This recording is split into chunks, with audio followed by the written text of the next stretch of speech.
let's take a look at what's on the agenda for Congress this week, including some major confirmation hearings. We'll also preview the race to fill the late Senator Lindsey Graham's seat, with primaries set for next month in South Carolina. For more on both, Daily Mail political reporter Victoria Churchill joins us now. Victoria, good morning to you. Thank you for coming on. Let's begin with one of those confirmation hearings, and that's for Blanche for AG.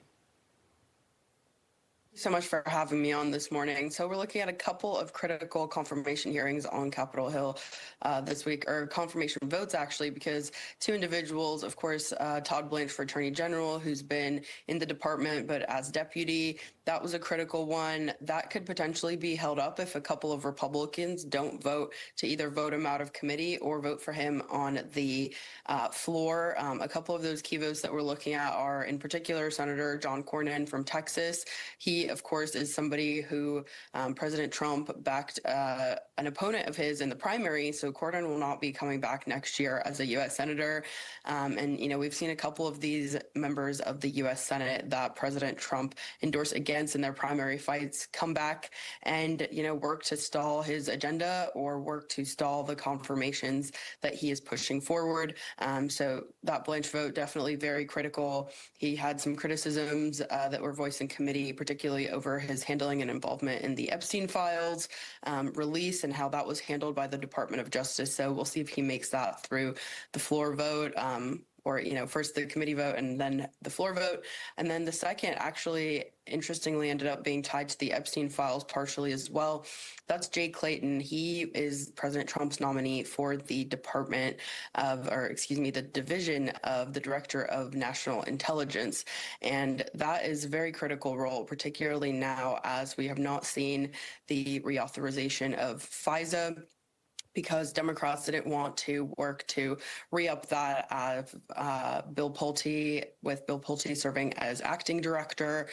Clayton will probably get confirmed, but it was interesting just seeing yesterday, of course, from this region, we have Senator Mark Warner. He's the ranking Democrat on the Senate Intelligence Committee, and he first had been pushing for a very swift confirmation process, and he said that after that hearing, which I sat in on last week, that he personally would actually not be voting to confirm Clayton. So I thought that was an interesting change of tone, particularly from Senator Warner, you know, representing so many here in the D.C. area. But Clayton is most likely to get confirmed, you know, despite some of that Democrat pushback that he saw in the committee. Well, Victoria, lastly here, we have about a minute. The run and the race now for former and late Senator Lindsey Graham's seat in South Carolina. Absolutely. So we are looking at a primary date of August 11th for that seat. Now, you know, President Trump has indicated that he wants the late senator's sister, Darlene, who has now taken his seat as, at least for now, the interim replacement.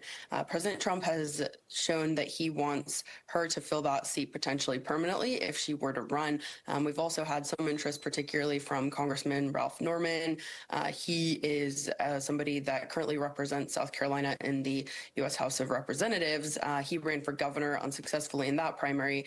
And so, you know, he could, of course, be an interesting one because Republicans don't want to give up or give any way for Democrats to run in those House seats in South Carolina. So, for example, when we look at Norman compared to Congressman Russell Fry, who has now re-won a primary election to seek that seat in November, to seek his House seat in November, that could potentially create a problematic vacancy if he were to leave that House seat where he's already won the primary to then run in the Senate election. And, you know, we would also potentially see a runoff in that seat as well. So lots of interesting things to watch on Capitol Hill and, you know, people that revolve in and around the Capitol and could potentially be here next year as well. Yeah, a lot to watch, and that seat in South Carolina is certainly highly sought after and monitored. So we'll be sure to look ahead to August 11th to see what happens ultimately. Victoria, thank you so much for joining us. On behalf of Daily Mail and for all of your reporting, we appreciate it. Thanks so much.